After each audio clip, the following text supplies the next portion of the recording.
оқушылар, бүгін біз 10-шы сынып жаратылыстану математика бағыты бойынша 3-ші жаттығуды орындаймыз. Оған дейін тіркеліп, лайк басып, колокольчик басып отырыңыздар. Сұрақтарыңыз болса, комментарийге қалдырсаңыздар болады. Барынша көмектесуге тырысамын. Менің видеоларым сіздерге пайдалы болады деген үміттемін. Шығарайық. Бізге тербелмелі контурдың индуктивтілігі берілген 1,6 және сыйымдылығы 0,04 микрофарад және максимум кернеу берілген. Енді бізге токты табуымыз керек. Максимал мәні, токтың максимум мәні IM болады мына жерде. Енді мына жерде бізде халықаралық бірліктер жүйесіне айналдырайық. Яғни мына жерде милли ол -3-ке тең, 1,6 көбейту 10-ның -3 дәрежесі генриға тең болады. Мына жерде микро ол 10-ның -6 дәрежесіне тең, 0,04 көбейту 10-ның -6 дәрежесі фарад. Енді біз мына жақта энергияларды теңестіріп аламыз. Яғни бірінші электр өрісінің энергиясы мен магнит өрісінің энергияларын тең деп аламыз. Так. Емдеп қойын. Мына жерде электр өрісінің. Енді екеуінің мәндерін, формулаларын тоже теңестіреміз. Электр өрісінің формуласы бізде U квадрат бөлінген 2, магниттікі Li квадрат бөлінген 2. Енді мына жерде бізде екілер қысқарады. Сонда бізде мына жақтан I-ды табу үшін, яғни ток күшін табу үшін U квадрат бөлінген L, оның түбін астына аламыз. Сонда бізде 0,04 көбейту 10-ның -6 дәрежесі фарад, көбейту, мына жерде кернеулік 200-дің квадраты, вольт квадраты, бөлеміз 1,6 көбейту 10-ның -3 дәрежесі генриға тең болады. Оның барлығы бізде түбірдің астында. Жауабы 1 шығады. Қысқартып барлығын есептеген кезінде 1-дің түбір астысы ол әрине 1-ге тең болады. 1 ампер. Жауабы 1 амперге тең. Бізде идеал тербелмелі контурдағы электромагниттік тербелістердің толық энергиясы берілген 0,2 миллиджоуль. Кернеудің максимал мәні 100 вольт. Күштің ең үлкен мәні 1 ампер. Бізге индуктивтілік және сыйымдылық табу керек. L-ді және S-ны. Бірінші мына жерде бізде миллиджоулды джоулға айналдырып аламыз. Ол бізде 0,2 көбейту 10-ның -3 дәрежесі джоулға тең екен. Енді бізде энергияны U квадрат бөлінген 2 тең Li квадрат бөлінген 2. Осы формуланы қолданып жеке-жеке біз нелер табамыз мәндерін. Бірінші мына жерден біз нені сыйымдылықты тапсақ болады, мына жерден индуктивтілікті тапсақ болады. Бірінші давайте сыйымдылықты табайық. Мына формуладан, мына бөліктен табамыз. Бұл бізде С тең болады 2E бөлінген U квадратқа. 2 көбейту 10-ның мына жерде 0,2 екен. 2 көбейту 0,2 көбейту 10-ның -3 дәрежесі джоуль бөлеміз U квадрат. Ол бізде 100-дің квадраты, 100 вольттың квадратына. Сонда тең болады, мына жерде 0,4 көбейту 10-ның -3 дәрежесі -4 болады. Мына жерде 100-ді квадраттайсың, 10-ның 4 дәрежесіне тең ғой. И ол мына жерде бөлінгеннен кейін жоғары барғанда минус болып барады. Сонда -4 деп аламыз. Бұл тең болады 0,04 көбейту 10-ның -6. Мына -6-ға келтіріп алғаным, өйткені микромен берілген. Бізде мына жерде жауабы. -6 ол бізде микроны білдіреді. Сол үшін 0,04 микрофарад деп жазсақ болады, қысқартып. Енді мына формуладан индуктивтілікті табайық. Бұл жерде бізде L тең болады 2E бөлінген I квадратқа. 2 көбейту 0,2 көбейту 10-ның -3 джоуль бөлеміз 1 ампердің квадратына. Сонда бізде жауабы тең болады 0,4 көбейту 10-ның -3 дәрежесі джоуль. Бұны қысқартып жазатын болсақ 0,4 көбейту 0,4 миллиджоульға тең. -3 миллиді білдіреді ғой, сондықтан миллиджоульға тең болады. Сонда жауабы бізде мынау және мынау.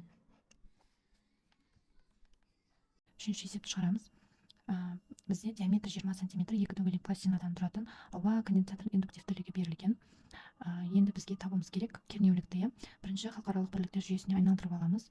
Мына жерде бізде 20 см, ол 2 көбейту 10-ның -1 метрге тең болады. Яғни 0,1 былай жазып жатқанмын. Қазір біз есепте қолданған кезінде бізге жеңіл болады дәрежелермен жұмыс істеу. Енді мына жерде L бізде 1 миллигенри. Милли дегеніміз 10-ның -3 дәрежесі генриға тең. 1 сантиметріміз, ол бізде 10-ның -2 дәрежесі метрге тең. энергияның формуласын жазайық. Энергия тең болады су квадрат бөлінген 2, иә. Енді осыдан U-ды тауып алуымыз керек, кернеулікті. UM бізде тең болады. Мына жерде M бар. Так, 2E бөлінген С, иә. Осыны түбірінің астында. Енді бізде мына жерде С жоқ. Сыйымдылықты табу үшін сыйымдылықтың формуласы эпсилон нулевой, так, S бөлінген L. Енді мына жердегі бізде эпсилонымыз ол бірге тең, бұл әр ортада әртүрлі болады, ауадағысы бірге тең. Эпсилон нулевой ол электрлік тұрақтылық деп аталады. Мынау электрлік өтімділігін сипаттайды. Мынау электрлік тұрақтылық бұл бізде 8,85 көбейту 10⁻12 дәрежесі фарад бөлінген метр, бұл тұрақты шама. Енді осыдан біз бірінші S-ті өрнектеп алуымыз керек. Бізде мына жерде айтылған дөңгелек деген, дөңгелек дегеніміз енді мындай шеңбер болады. Осының несі ауданын табуымыз керек. Ауданын өрнектеуіміз керек. Аудан дөңгелектігі πr квадрат. Енді бізде радиус берілмеген, бірақ диаметр берілген. Диаметрді 2-ге бөлсек, диаметр мына жақтан мына жаққа дейін. Сосын радиус мына жер. Сонда мына жерде табу үшін біз диаметрді 2-ге бөлеміз деген сөз. Сонда S-міз тең болады πd квадрат бөлінген 4. Бірден квадраттасам, 2-ні квадраттап жүріп, бірден 4 деп жаздым. Енді осы жерден біз S-ті тауып алуымыз керек. Так, мәндерін орнына қойып S-ті тауып алады. S тең болады 1 көбейту 8,85 көбейту 10⁻12 дәрежесі фарад бөлінген метр, көбейту π дегеніміз 3,14 көбейту d 2 көбейту 10⁻1 дәрежесінің квадраты, бөлеміз 4-ге. 4 көбейту L дегеніміз 1 см 10⁻2. Сонда бізде тең болады. Барлығын есептеген кезінде 28 көбейту 10⁻12 дәрежесі фарадқа тең болады екен. Енді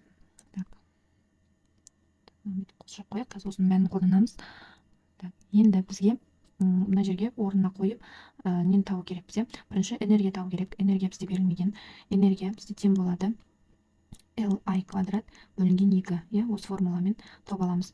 L бізде 10⁻3 дәрежесі генри, көбейту I дегеніміз 0,1. Оны біз 10⁻1 дәрежесінің квадраты деп алсақ болады. Бөлінген 2. Сонда бізде жауабы тең болады 5 көбейту 10⁻8 дәрежесіне тең болады екен. Енді барлығын мына жерге орындарына қоямыз да U-ды табамыз.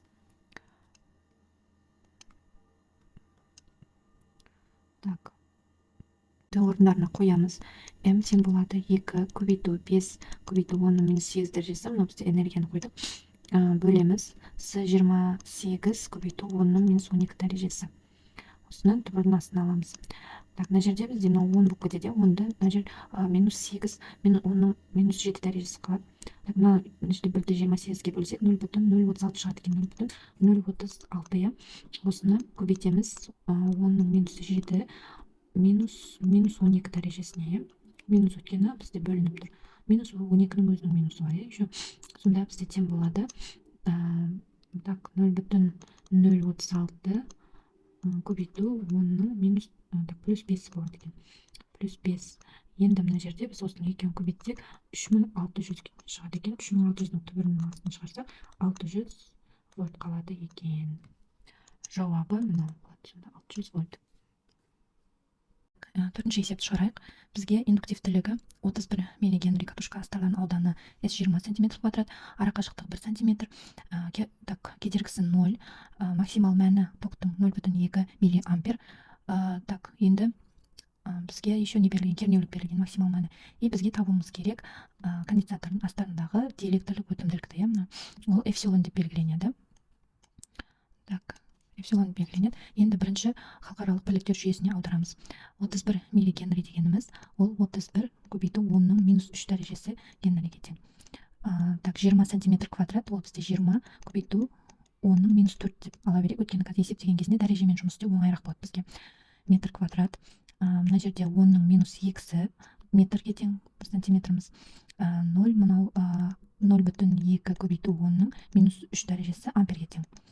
Так, енді бізге мына жерге мен тұрақты шама жазып қояйын, диэлектрлік тұрақтылық деп аталады. Эпсилон нолевой, ол бізде 8,85 көбейтілген 10-ның минус 12 дәрежесіге тең болады. Фарад бөлінген метр. Осыны біз қазір есептегенде қолданамыз. Так, енді қарайық, бізге эпсилонның формуласын біз сыйымдылық арқылы табамыз. Сыйымдылықтың формуласы эпсилон нолевой S бөлінген D-ға тең. Енді осы жерден біз эпсилонды тауып алайық. Эпсилон бізде тең болады S көбейтілген D бөлінген эпсилон нолевой S-ке. Так, осыны қоршап қояйық. Бұл бізде бірінші формула. Қазір қолданамыз осыны. Так, енді мына жерде бізде S жоқ, S-ның формуласын, S-ті біз энергияларды теңестіріп табамыз. Энергияларды магниттік энергиямен электр энергиясының энергияларын теңестіреміз. Электроэнергия. Енді бізде бұлар неге тең болады? Так, Li квадрат бөлінген 2 тең болады Su квадрат бөлінген 2-ге. Мына екеуі қысқарады астындағылар. Енді мына жердегі сыны табамыз. С тең болады Li квадрат бөлінген U квадратқа. Орындарына қоямыз. L бізде индуктивтілік 31 көбейту 10-ның минус 3 көбейту I дегеніміз бізде мынау 0,2 ток күші 0,2 көбейту 10-ның минус 3 дәрежесі ампер. Енді бөлеміз. Мына жерде 10 вольттың квадраты. Так, енді осылардың барлығын есептеген кезінде бізде 12,4 көбейту 10-ның минус 12 дәрежесі фарад шығады. Енді осы мәнді біз мына жерге қоямыз. Эпсилонды табамыз солай. Так, эпсилон тең болады С бізде 12,4 көбейту 10-ның минус 12 дәрежесі көбейту D дегеніміз арақашықтық, ол бізде 10-ның минус 2 дәрежесі метрге тең. Бөлеміз эпсилон 0, міне мына жақта жазылып тұр, ол бізде тұрақты шама. 8,85 көбейту 10-ның минус 12 дәрежесі көбейтілген S бізде 20 көбейту 10-ның минус 4 дәрежесі. 20 көбейту 10-ның минус 4 дәрежесі. Тең, мына жерде мына екеуі қысқарып кетеді. 12 сан мәндерін есептеген кезінде 0,07 болады. Көбейту енді дәрежелерін есептейміз. Минус 2, мына жерде плюс 4 болады. Жоғары көтерілген кезінде бөлі болып тұр ғой, минус плюске айналады. Сонда плюс 4. Сонда мына жерде 100 деген сөзде 100-ді 0,07-ге көбейтсе бізде жауабы 7-ге тең болады. Так, жауабы тең болады эпсилон тең 7-ге. Шығарайық. Бізде кернеуліктің ең үлкен мәні берілген және ток күшінің ең үлкен мәндері берілген. Енді айтады, энергиялар, магнит өрісінің энергиясы мен электр өрісінің энергиялары тең болған жағдайда U, яғни кернеулік пен ток күші қаншаға тең болады, соны табу керекпіз. Екеуі энергиялар тең болған жағдайда бізде мындай формула бар. U табамыз, ол UM-ді тұбырасты 2-ге бөлгенге тең. Осын есептейтін болсақ, так, мәндерін орнына қойсақ, мысалы 30 вольт бөлеміз тұбырасты 2-ге. Тұбырастынан шығарғанда ол примерно 1,4-ге тең болады екен. Ол жуық шамамен бөлсек 21,2 вольтқа тең екен. I, яғни ток күшін табу үшін бұл сәйкесінше IM бөлінген тұбырасты 2-ге тең. Бізде мәні 1,4 ампер бөлеміз тұбырасты 2-ге. Бұл жуық шамамен 1-ге тең екен. Бізге индуктивтілік берілген 0,2 Генри, сыйымдылық берілген 10 микрофарад, және де конденсатордың кернеулігі и ток күші берілген. Біз мына жерде микрофарадты фарадқа айналдыруымыз керек. Сонда бізде 10-ның минус 5 дәрежесі фарадқа тең болады екен. Өйткені микро дегеніміз ол 10-ның минус 6-ны береді. Мына жерде 10-ды көбейтеміз, минус 5 қалады деген сөз. Формуланы жазайық. Бізде мынандай формула бар. Тербелмелі контурға арналған LIM квадрат бөлінген 2 тең болады квадрат бөлінген 2 қосылған Li квадрат бөлінген 2. Енді осы жерден біз мынау нені максимал токты тауып алуымыз керек. Так, мына жерде бізде екілер қысқарады, барлық екіні қысқартайық. Екілер кетеді. Сонда бізде IM квадрат тең болады U квадрат плюс Li квадрат бөлінген L. Енді мынау бізде квадрат болғаннан кейін мына жаққа түбір болып барады. Ол IM тең болады түбірдің астында. Так, мына жерде L. Түбірдің астындағы U квадрат плюс Li квадрат бөлінген L. Енді орындарына қоямыз. Так, С дегеніміз, сыйымдылық бізде 10-ның 5 дәрежесі көбейтілген u1-дің квадраты қосу l 0,2 көбейту I біз 10-ның минус 4 деп бірден квадрат тапшы. Өйткені мына бізде 10-ның минус 2-ні білдіреді ғой. Оны квадраттаған кезінде 10-ның минус 4 болады, бірден жаздым. Так, бөлемін l бізде 0,2-ге тең екен. 0,2 тең ықшамдаймыз. Сол кезінде бұның барлығы еще түбірдің астында, кетпек, түбірдің астында. Ықшамдаған кезінде, так, мына жерде 5, минус 5. Минус 5, мына жерден 0,2 ғой, 0,2-ні минус 1 мына жаққа шығарсақ 0,5 болады. Сонда бізде 1 плюс 0,5 деген сөзді. Так, сонда 3 көбейту 10-ның минус 5 қалады деген сөз. Мынаның алдында 1 бар деп есептейміз. Мына жерден 2 көбейту 10-ның минус 5 деп аламыз да. Так, сонда бөлеміз 2 көбейту 10-ның минус 1 деп алсақ болады мынаны. Так, бұл түбірдің астында тең болады. Мынау 1,5 қалады. Көбейтеміз 10-ның минус 4 қалады. Бұл бізде түбірдің астында болады. Енді мынада түбірге шығаратын болсақ, онда бізде 0,012 қалады екен ампер. Есепті шығарайық. Бізде идеал тербелмелі контур тізбектеліп жалғанған, яғни оның екі сыйымдылығы берілген. S1 4 фарад пикофарад, S2 8 пикофарад. Мына жерде біз белгілеп қояйық, тізбектеліп жалғанып тұр екеуі. Енді мына жерде индуктивтілік берілген және максимал ток мәні берілген. Енді бізге тауымыз керек жалпы кернеуліктің максимал мәні. Әрбір конденсатор үшін сонда бізде UM1 и UM2 деген болады екен. Соны табамыз. Енді қарап, мына жерден біз шалқар пілті жүйесіне айналдырамыз, яғни пикофарад, миллифарад берілген, оларды айналдыруымыз керек. Сонда бізде 4 пико дегеніміз 10-ның минус 12 дәрежесі деген білдіреді. Сонда 4 көбейту 10-ның минус 12 дәрежесі фарад деген сөз. Мына жерде 8 көбейту 10-ның минус 12 дәрежесі фарад деген сөз.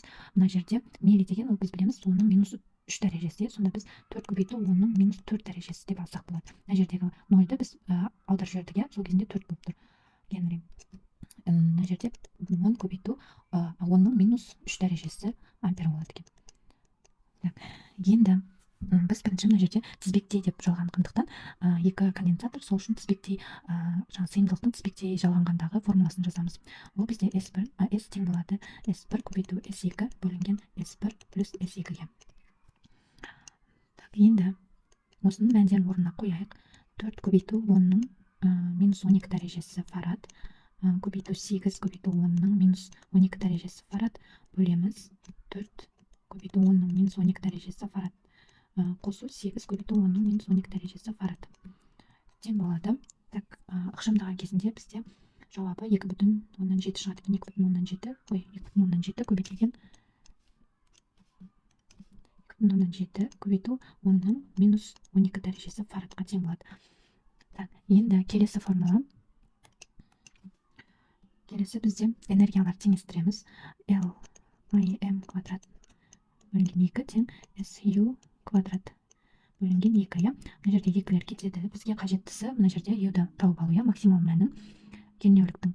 Ол бізде M тең болады L IM квадрат бөлінген сыйымдылық. Оның түбірасында болады, өткен мынау квадрат болғандықтан. Енді осыны тауып алайық. L-дің орнына мұны қоямыз. 4 көбейту 10-ның минус 4 дәрежесі көбейту I 10-ның минус 3-і, 10-ның минус 3-ін квадраттаймыз. Бөлеміз сыйымдылық, жаңа біз мына жерде таптық. Ол 2,7 көбейту 10-ның минус 12 дәрежесі.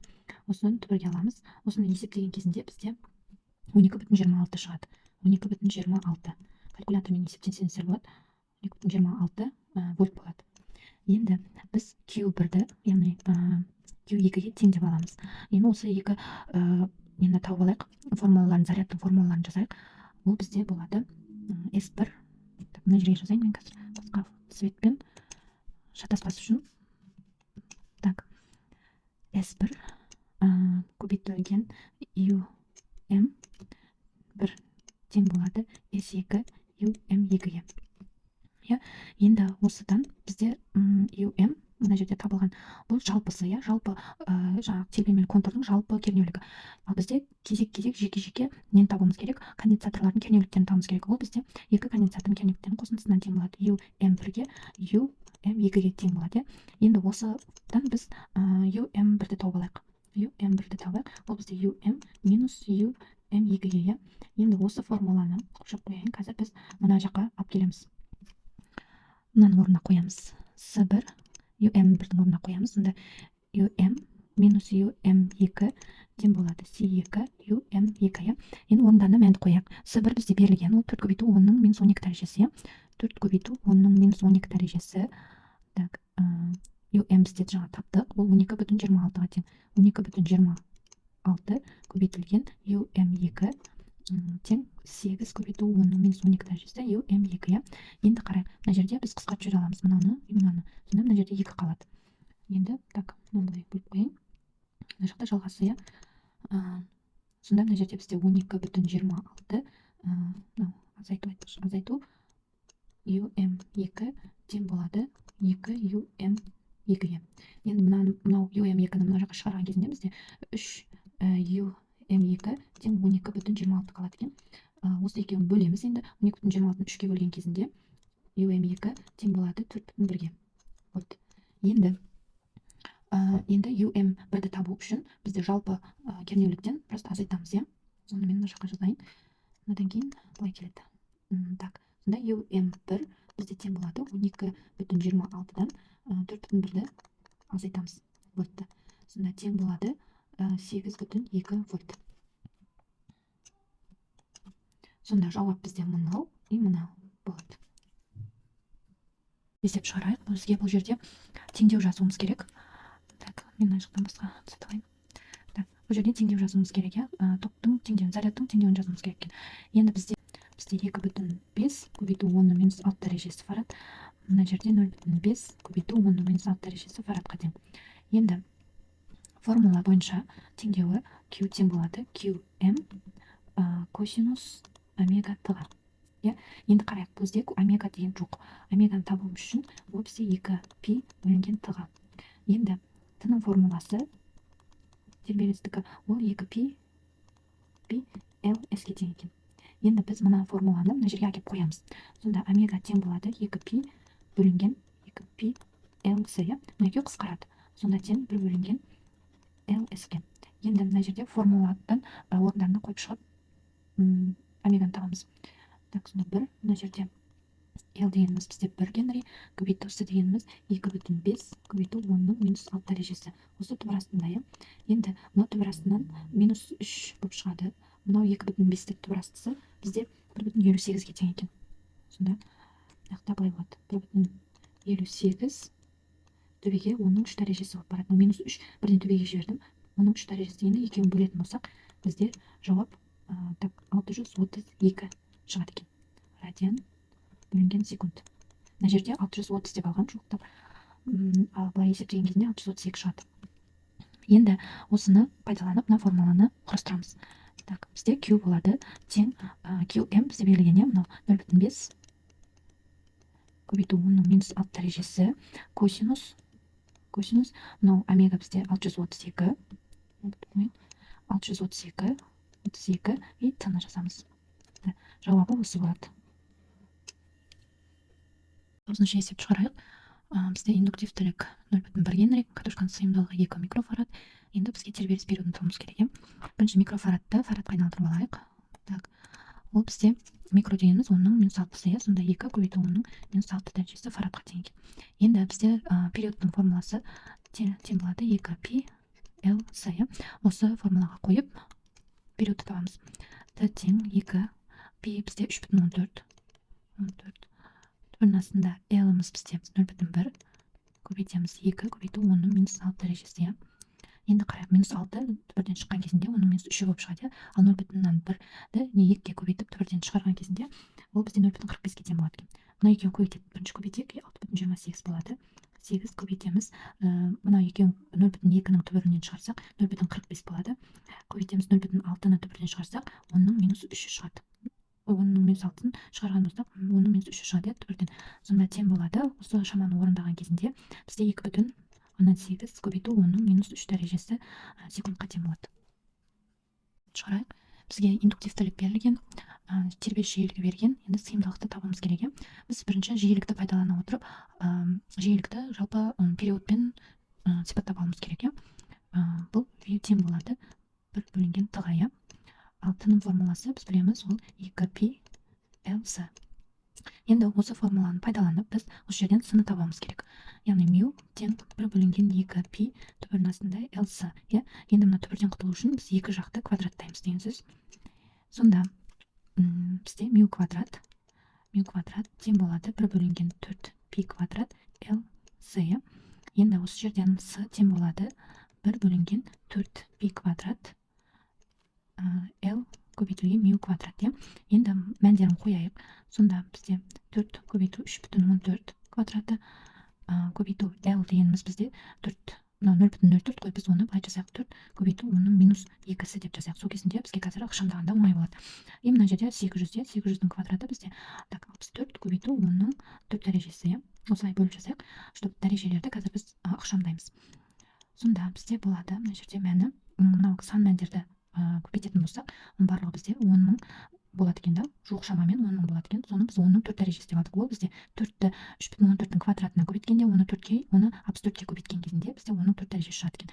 Енді қалған мына жерде 10-ның минус 2 мен 10-ның минус 4 дәрежесі бізде қосылады. Сонда 10-ның минус 2 дәрежесі қалады. Үлкен санның таңбасы алынады, білесіңдер.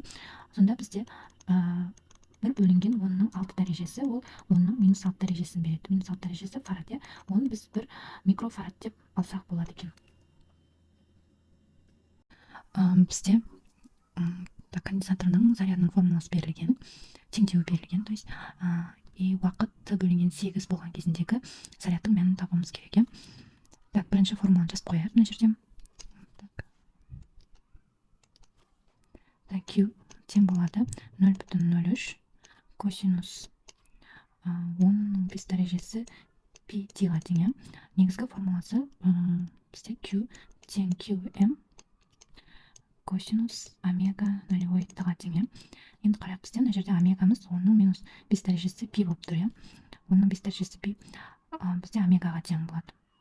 Сонда омегамыз бізде негізгі формула пи бөлінген т.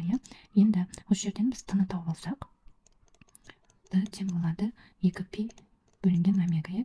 Осы жерде омеганың орнына мына мәнді қоямыз. Сонда 2 пи бөлінген 10-ның 5 дәрежесі пиға. Сонда пилар қысқарады.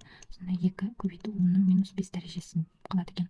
Бұл бізде неге тең? Т-ға тең. Так, Q тең болады 0,03 косинус 10-ның 5 дәрежесі пи. Т-ның орнына мынаны қоямыз. Сонда Т бөлінген 8. Енді жаңа біз мынау нені таптық, периодты таптық. Сонда 0,03 косинус 10-ның 5 дәрежесі пи көбейту т-ның орнына 2 көбейту 10-ның 5 дәрежесін қоямыз. 2 көбейту 10-ның 5 дәрежесі бөлінген 8. Енді мынаны бізде 2 қысқарады. Мына жерде минус 5 қой. Минус 5 2 қысқарады. Мына 2 қысқарады, 4 қалады. Сонда бізде 0,03 косинус пи бөлінген 4 қалады деген сөз. Пи бөлінген 4. Так, пи бөлінген 4 ол бізде 45 градусты береді. Сонда косинус 45 градус дегеніміз ол түбірасты 2-де 2-ге тең екен. Енді осының мәндерін қойып табамыз. Сонда 0,03 косинус 45-ті 2-де 2. Осыны есептеген кезінде жоқ шамамен 0,021 шығады екен кулон. Оны біз 0,02 кулон деп алсақ болады. Бізде 2 жиілік берілген, жалпы жиілікті табуымыз керек. Бізде конденсаторлар параллель жалғанған еще. Енді қарайық, мына жерде килоны мен айналдырып алдым. 20 көбейту 10-ның 3 дәрежесі береді кило деген. Сонда 20 көбейту 10-ның 3 дәрежесі, мынау 30 көбейту 10-ның 3 дәрежесін береді.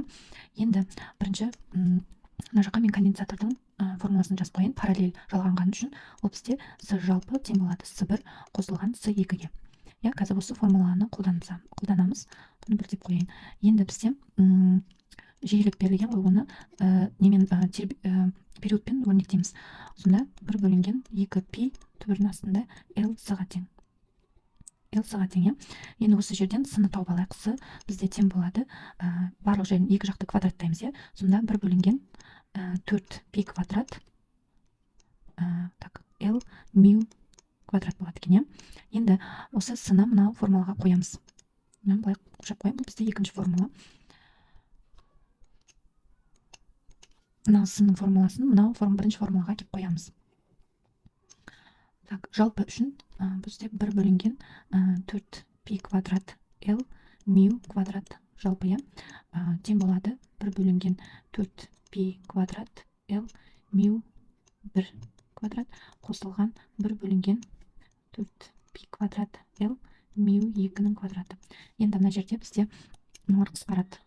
Мыналарды қысқартып жүрсек болады.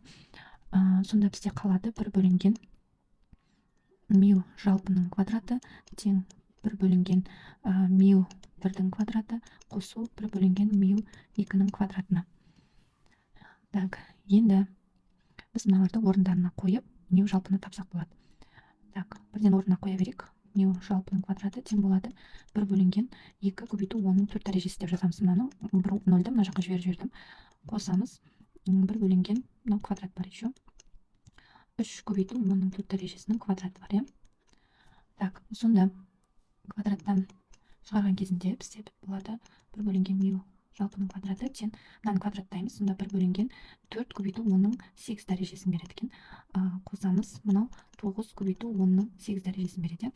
Енді ортақ бөлімге келтіреміз. Так, ортақ бөлімге мына жерден 9-дан берсек болады, мына жерден 4-тен берсек болады. Сонда 1 бөлінген мю жалпының квадраты тең болады 9 қосу 4 бөлінген 36-тан келіп тұр. 36 көбейту 10-ның 8 дәрежесі. Бұл тең болады мына 13. Мына жақта 36 көбейту 10-ның 8 дәрежесі. Енді сосын былай жасайық. Мю же тең болады. Мына төңкереміз. Сонда 36 көбейту 10-ның 8 дәрежесі бөлінген 13-тің түбір астысы. Енді қарайық, мына жерде біз 36-ны түбірден шығарып жүрсек болады. Сонда бізде қалады 6 көбейту 10-ның 4 дәрежесі. Түбірдің астында 1 бөлінген 13 қалады. Сонда 1 бөлінген 13-ті түбірден шығаратын болсақ, 6 көбейту 10-ның 4 дәрежесі көбейту 0,27. Сонда бұл тең болады 1,66 көбейту 10-ның 4 дәрежесі қалады екен. Бұны біз 16,6 килогерц деп жазсақ болады. 13-ші есепті шығарайық. Бізде сыйымдылық берілген 0,5 микрофарад және максимал кернеу берілген, максимал ток күші берілген. Енді бізге жиілікті табуымыз керек. Бірінші жерде микроны миллиді аударуға аламыз. Ол 5 көбейту 10-ның -7 дәрежесі фарад деп алайын. Мына жерде 0-ді мына жаққа аударып жібердім дәрежеге. Мына жерде 50 көбейту 10-ның -3 дәрежесі ампер кетеді. Енді біз бірінші мынау менің формуласын жазайық. Жиіліктің формуласы ол бізде 1 бөлінген д-ға тең. Ол 1 бөлінген 2 пи түбірасты L с-ға тең. Енді қарайық, бізде мына жерде индуктивтілік жоқ. L-ді табу үшін біз екі формуланы теңестіреміз. Энергияның екі формуласын. Ол су квадрат бөлінген 2-ні Li квадрат бөлінген 2-ге теңестіріп, осы жерден L-ді табуымыз керек. Так, мына жақта қысқарады екеуі. Мына жерден бізде L тең болады с квадрат бөлінген I квадратқа. Осы жерден мәндерін қояйық. С бізде 5 көбейту 10-ның -7 дәрежесі. Көбейту U дегеніміз ол 100-ді квадраттасақ, оның 4 дәрежесін береді. Бөлеміз. I дегеніміз мына 50 милли, оның -3 дәрежесі. Соны квадраттаймыз. Ол бізде квадраттасақ, так, 25 көбейту 10-ның 2 дәрежесі. Өйткені 50-дің квадраты ол бізде 2500-ге тең ғой. Сонымен 25 көбейту 10-ның 2 дәрежесі деп алдым. Көбейтеміз 10-ның -6 дәрежесі. -3-те квадратталынады, сол кезінде мынаған 2 көбейтіледі. Енді мына екеуі қысқарылады және дәрежелерін есептейміз. Сол кезінде бізде 0,2 мына екеуі қысқарған кезінде көбейтеміз. 10-ның мына төбеде бізде -3 қалады. -3, мынау астында -4-те, -4 ол +4 болып төбеге барады. Сонда бізде қалады 2. Қойып мюді табамыз. Мю тең болады. Так, былай алайық.